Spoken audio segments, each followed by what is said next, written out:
शांति और सम्मान के साथ अभिनंदन। किसान अन्नदाताओं को स्वयं पायलट साहब जाकर आप सचिन पायलट जिंदाबाद, सचिन पायलट जिंदाबाद, हमारा नेता कैसा हो, सचिन पायलट कैसा हो। धन्यवाद सर।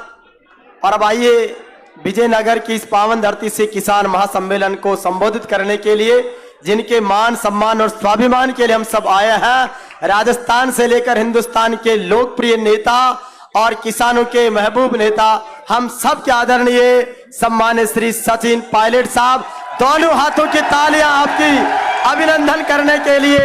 सचिन पायलट, सचिन पायलट, सचिन पायलट, बहुत आभार और अभिनंदन के साथ आदरणीय पायलट साहब।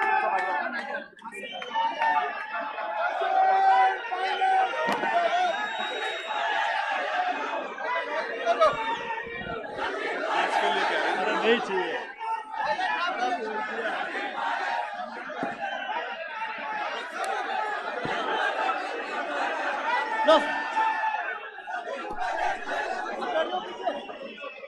मसूदा विधानसभा क्षेत्र से आप सबके लोकप्रिय विधायक राकेश पारिक साहब,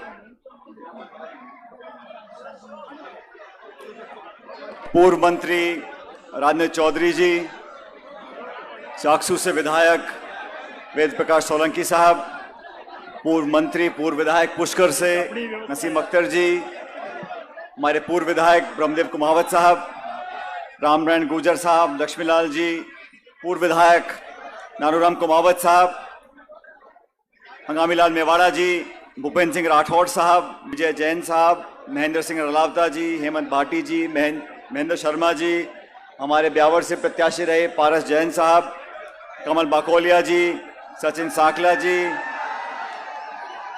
सुमित कालिया जी, आबिद कागजी साहब, संग्राम सिंह जी, वाजिब अली जी, सहदेव कुशवाहा साहब, मीनू कंवर जी, इस्माइल जी, जलालुद्दीन साहब, सरदार काठात साहब, कुंदन रावत जी, देशराज जी, प्रताप यादव जी, हरि सिंह जी, मंच पर हमारे तमाम मेहमान जो बैठे हैं, कुंदन रावत जी, देशराज जी, प्रताप यादव जी, हरि सिंह जी, मंच पर हमारे तमाम मेहमान जो बैठे हैं, कांग्रेस पार्टी के ब्लॉक अध्यक्ष, मंडल अध्यक्ष, पदाधिकारीगण,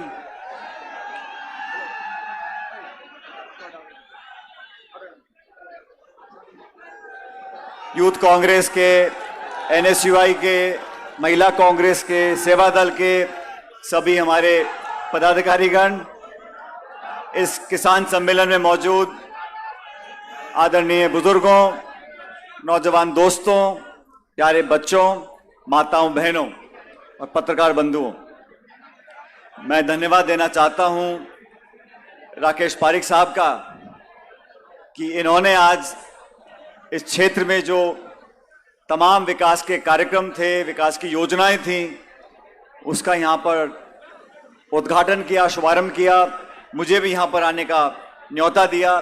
तो पारिक साहब, मैं आपका बहुत बहुत आभारी हूँ कि आपने इस विशाल किसान सम्मेलन को यहाँ पर आयोजित किया और मुझे विजयनगर दोबारा आने का मौका दिया। रास्ते में अनेक जगहों पर मैं रुका, सब साथियों ने स्वागत किया और वो सारी पुरानी यादें ताज़ा हो गई। 2009 में जब पहली बार मैं अजमेर आया था चुनाव लड़ने के लिए, क्योंकि दौसा लोकसभा क्षेत्र आरक्षित हो गया था, तो मैं 2009 में पहली बार अजमेर में आया था। तो बहुत से साथियों ने कहा कि अजमेर लोकसभा क्षेत्र में जो इतिहास रहा, वहां कांग्रेस पार्टी का कोई बहुत ज्यादा मजबूत इतिहास नहीं था, लेकिन कुछ ऐसा इस धरती में है जो मुझे वो खींचकर यहां पर लाया। और सच में 2009 में आप सब लोगों ने जो आशीर्वाद और प्यार दिया, जो ताकत दी, वो आज भी मुझे याद है। यहां से सांसद रहे मुझे अब लगभग 10 साल हो गए, लेकिन जब भी मुझे आने का मौका मिला, कार्यक्रम में, चुनाव प्रचार में, लोगों से मिलने के लिए, वही प्यार, वही अपनापन, वही स्नेह मुझे मिला और वो आज मुझे देखने को मिला। मैं आप सब लोगों का बहुत बहुत आभारी हूं, विजयनगर का, मसूदा का, अजमेर के लोगों का, हमारे कार्यकर्ताओं का।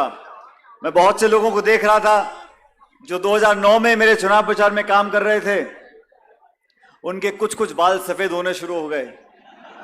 उनके बच्चे पहले दूसरी चौथी में पढ़ते थे, अब कॉलेज में हो गए, कोई दादा नाना बन गए। लेकिन ये पीढ़ी और समय निकलता रहता है, लेकिन रिश्ता, जुड़ाव, अपनापन वो कभी टूटता नहीं है। और मैं तो कहता हूं कि समय के साथ वो और गहरा होता जाता है। पूरे प्रदेश में मुझे जाने का मौका मिलता है। जब मैं प्रदेश कांग्रेस कमेटी का अध्यक्ष था, 5 साल लगातार आप लोगों ने मेरे साथ संघर्ष किया और हमारी पार्टी की सरकार बनी। आज फिर चुनाव हमारे सामने है।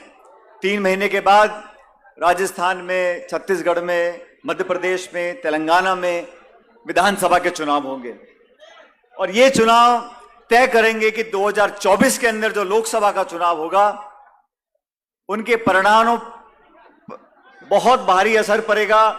इन विधानसभा के चुनाव के जो नतीजे आएंगे उसका लोकसभा पर बहुत प्रभाव पड़ता है। पिछले 9 साल से केंद्र में भाजपा की सरकार है। सरकार को जनता ने वोट दिया, पूर्ण बहुमत की सरकार बनी। बहुत सालों के बाद एक पूर्ण बहुमत की सरकार 2 बार बनी। एक विश्वास लोगों ने दिया था भाजपा को। मुझे दुख के साथ कहना पड़ता है कि 9 सालों में हर वर्ग आज अपने आप को ठगा हुआ महसूस करता है। हमारी माताएं बहनें यहां पर मौजूद हैं, हमारे किसान भाई मौजूद हैं। हर वर्ग को वोट लेने के बाद सिर्फ पीड़ा, दुख और परेशानी देने का काम किया है। किसानों के 3 काले कानून बनाए।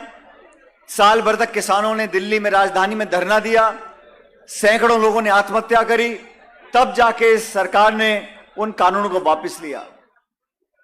अर्थव्यवस्था का क्या हाल है। मुझे पीड़ा इस बात की है कि इस देश और प्रदेश में जो खाई है अमीर और गरीब की, वो लगातार बढ़ती जा रही है। आज गरीब आदमी, गरीब किसान जो महीने में 10-20 हजार रुपए कमाता है, वो अपने 2 बच्चे पाल नहीं सकता। आज फल, फूल, साग, सब्जी, जो भी चीज बाजार में मिलती है उसकी कीमतें आसमान छू रही हैं। गैस का सिलेंडर 1100-1200 रुपए का मिल रहा है। टमाटर तो 200 रुपए किलो हो गया था। तो महंगाई को नियंत्रित करने के लिए केंद्र की सरकार ने झूठे मुंह ये तक नहीं बोला कि हम कोशिश करेंगे, हम दाम कम करने की कोशिश करेंगे। नहीं साहब, उनको मालूम है चुनाव आएगा तो भाषण देने पहुंच जाओ, भगवान का नाम लो, मंदिर का नाम लो, मस्जिद का नाम लो, हिंदू का नाम लो, मुसलमान का नाम लो और वोट ले लो। वोट लेने के बाद ना नौजवान को नौकरी मिल रही है, ना गृहिणियों के जीवन को बेहतर करने के लिए महंगाई को कम किया जा रहा है। विकास के नाम पर इतना बड़ा मुल्क हमारा है, ये जो विकास हो रहा है तो हो ही रहा है, लेकिन सरकार ने ऐसा कौन सा काम किया है जिससे आम व्यक्ति को थोड़ा फायदा मिले। मैं मनमोहन सिंह जी की सरकार में मंत्री थे, हम लोग नरेगा लेकर आए, गरीबों के लिए योजनाएं लेकर आए, आयोजन ऐसा करते थे कि जो गरीब आदमी उसकी जेब तक पैसा पहुंचे। आज दुख की बात मुझे कहना पड़ रहा है कि केंद्र की सरकार एक ऐसी सरकार, ऐसी पार्टी के पास है जो केंद्र में तो सत्ता में फेल हो गई और राजस्थान में विपक्ष में फेल हो गई। मैं परसों टोंक में गया था, वहां मैंने बोला, मैंने कहा ये भाजपा के नेता दिल्ली से आ रहे हैं और राजस्थान की बीजेपी को हिला हिला के जगाने की कोशिश कर रहे हैं, लेकिन ये पार्टी जगने वाली नहीं है। राजस्थान में बीजेपी का जो हाल है आपके सामने है। लोकतंत्र में विपक्ष की पार्टी का एक बहुत बड़ा भूमिका होती है, सरकार की भी होती है, विपक्ष की भी होती है। दुख इस बात का है कि सदन के अंदर विधानसभा में या सदन के बाहर भारतीय जनता पार्टी ने अपनी जिम्मेदारी को निभाया नहीं। जब दिसंबर में चुनाव होंगे, पिछले 25-30 साल से क्या हो रहा है, 5 साल सरकार कांग्रेस की बनती है, 5 साल भाजपा की बनती है। ये लगातार 5-5 साल का क्रम चलता आ रहा है। कि मुझे ऐसा एहसास हो रहा है इस बार कि 2023 में इतिहास रचा जाएगा और पुनः कांग्रेस पार्टी की सरकार यहां बनेगी। वो इसलिए बनेगी कि हम लोगों ने अपने अपने क्षेत्रों में काम किया है। मुझे कहने में कोई संकोच नहीं है, राकेश पारिक साहब हमारे विधायक बनकर गए मसूदा से। इन 5 सालों में सचिवालय हो, मंत्री का घर हो, मंत्री का दफ्तर हो, उसके पीछे पढ़ पढ़कर, पानी हो, बिजली हो, चिकित्सा हो, स्कूल हो, सड़क हो, जो भी हो, पारेख साहब ने उनके प्राण भी लिए मंत्रियों के, लेकिन आपके क्षेत्र में काम करवा कर लेकर आए हैं। मैं उनका बहुत साधुवाद देना चाहता हूं। जब मैं सरकार में था, मैं इसलिए कह रहा हूं कि जब मैं सरकार में था तो मेरा भी कुर्ता छोड़ा नहीं। विधानसभा के अंदर, सचिवालय के अंदर खींच के सड़क, हैंडपंप, बिजली, पानी जो करा सकते थे मसूदा के लिए कराया। और मेरा भी मसूदा के प्रति दिल में खास जगह है, इसलिए जितना ज्यादा हो सका हम लोगों ने मसूदा विधानसभा क्षेत्र में काम कराने की कोशिश करी है। तो साथियों, इस चुनाव के अंदर बहुत सोच समझकर हमें अपने मत का प्रयोग करना है। और मैं जानता हूं कि पिछली बार जब विधानसभा चुनाव हुए थे तो इस क्षेत्र से बहुत लोग चुनाव लड़ गए थे, लेकिन आपके आशीर्वाद से कांग्रेस पार्टी जीत कर गई थी। और ये बात जो पारेख साहब ने बोली है, मैं भी दोहराना चाहता हूं। तरह तरह की बातें आएंगी, कोई चर्चा करेगा, कोई संवाद करेगा, कोई घोषणा करेगा, कोई अफवाह फैलाएगा, लेकिन मैं कहना चाहता हूं कि मसूदा विधानसभा क्षेत्र से कांग्रेस पार्टी जीतकर जाएगी और आपके दम पर जीतकर जाएगी। अब ऐसे जब चुनाव आते हैं उससे पहले, बहुत सारे चुनाव से ठीक पहले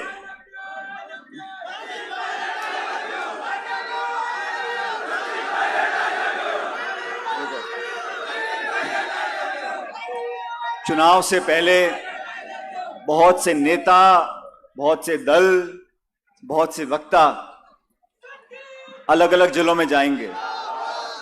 और मैं जानता हूं कि अजमेर के अंदर भी बहुत सारे लोग या तो आ रहे हैं या आने की कोशिश कर रहे हैं, चुनाव से पहले बात रखेंगे, यहां जाएंगे, वहां जाएंगे, और बहुत लोगों ने कोशिश कर ली। लेकिन आज इस सभा में जो भागीदारी आप लोगों की है, मैं डंके की चोट से कह सकता हूं कि 100 सुनार की और 1 लोहार की।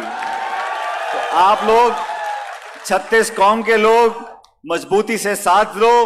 आपने हमेशा मेरा साथ दिया, कांग्रेस पार्टी का साथ दिया। जब जब मैंने समर्थन मांगा है, आप लोगों ने भरपूर असीम आशीर्वाद हम लोगों को दिया है। आज भी हम लोग हर योजना, हर नीति, हर कार्यक्रम, हर बजट हमारा बनता है तो सबसे पहली चिंता हमारी होती है नौजवानों की मदद कैसे हो सकती है, किसान भाइयों की मदद कैसे हम लोग कर सकते हैं। और आने वाले समय में भी अगर हम सबको एकजुट रहना है, अपना इतिहास रहा है प्यार का, मोहब्बत का, भाईचारे का, उसको बरकरार रखना है। राकेश पारीख साहब आपके विधायक रहे, लगभग 4.5 साल हो गए। मैं भी पहली बार विधानसभा में गया, पंडित जी पहली बार विधानसभा में गए। हम दोनों विधानसभा में अपने अपने क्षेत्रों के लिए हमने काम किया, लेकिन उससे भी ज्यादा हमने संगठन पार्टी के लिए अपना काम और योगदान दिया है। मैं उम्मीद रखता हूं कि मसूदा विधानसभा क्षेत्र के मतदाताओं से अपील करना चाहता हूं कि पहले की तरह मजबूती से आप लोग एकजुट रहो और कांग्रेस पार्टी को भारी बहुमत देकर यहां से जिताना। और ये बात मैं पहले कहकर जा रहा हूं, अब तो चुनाव का समय आएगा, बहुत सी बातें होंगी, लेकिन मेरा मन ये कहता है कि जिस ईमानदारी से यहां पर काम हुए हैं, सब लोगों को साथ लेकर यहां पर एक आत्मीयता से इंसान का आचरण होता है, उसका व्यवहार होता है, उसकी विनम्रता होती है, उसकी शैली होती है। और मुझे कहने में कोई संकोच नहीं है कि राकेश पारीख साहब ने हमेशा एक विनम्र व्यक्ति के रूप में, जनसेवक के रूप में आपका काम किया है। इसलिए आज एक किसान सम्मेलन के माध्यम से ये संदेश पूरे क्षेत्र में जाना चाहिए कि सब लोग जाति धर्म से ऊपर उठकर कांग्रेस पार्टी के साथ थे, कांग्रेस पार्टी के साथ हैं और कांग्रेस पार्टी के साथ रहेंगे।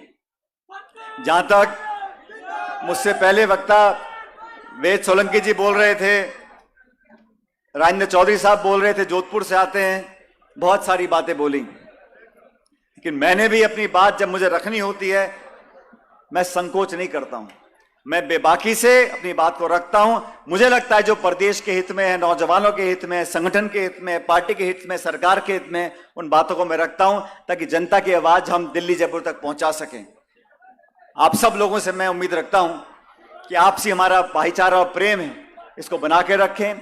हमारे विरोधी दल के लोग हो सकता है ऐसी बातों को फैलाएं जिसमें आपस में टकराव हो या आपस में असहमति फैले, लेकिन आप समझदार लोग हो। आज जो विकास के काम हुए उसके लिए मैं पारिक साहब आपको बहुत बहुत बधाई देता हूं। सैकड़ों करोड़ रुपए के यहां पर काम हुए, जनता को उसका लाभ मिलेगा।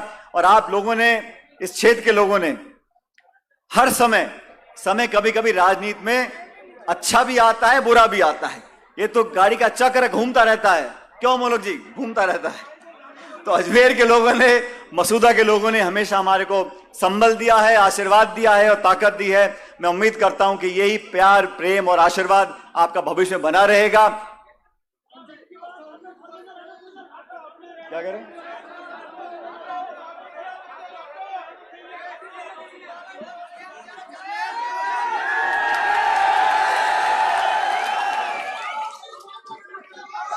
मैं दो बातें कहना चाहता हूं।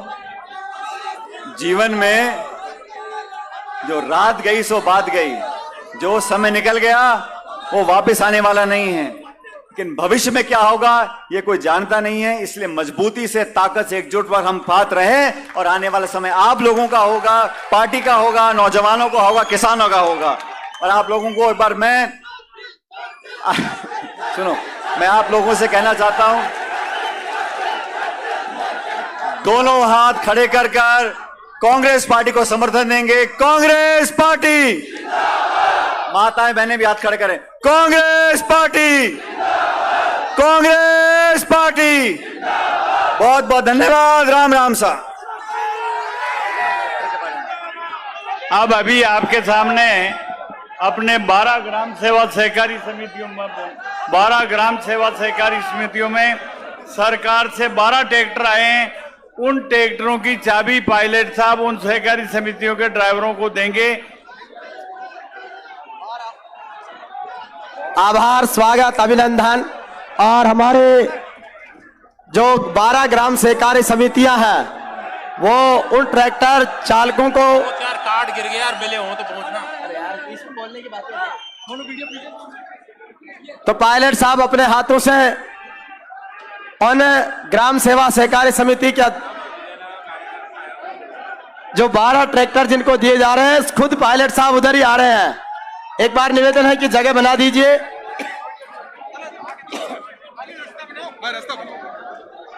बहुत आभार, अभिनंदन, स्वागत। ये तन समर्पित, ये मन समर्पित, ये जीवन समर्पित कांग्रेस पार्टी के लिए सम्मान्य पायलट साहब का जो समर्पण है, जो उनका लगाव है और जिस तरीके का आह्वान उन्होंने पार्टी के लोगों के लिए किया है। अब आपके बीच निवेदन है कि आराम से सब ट्रैक्टरों की तरफ ही आप उधर ही सर, सामने ही ट्रैक्टरों के पास ही जाकर स्वयं पायलट साहब चाबी दे रहे। अरे शांति से, आराम से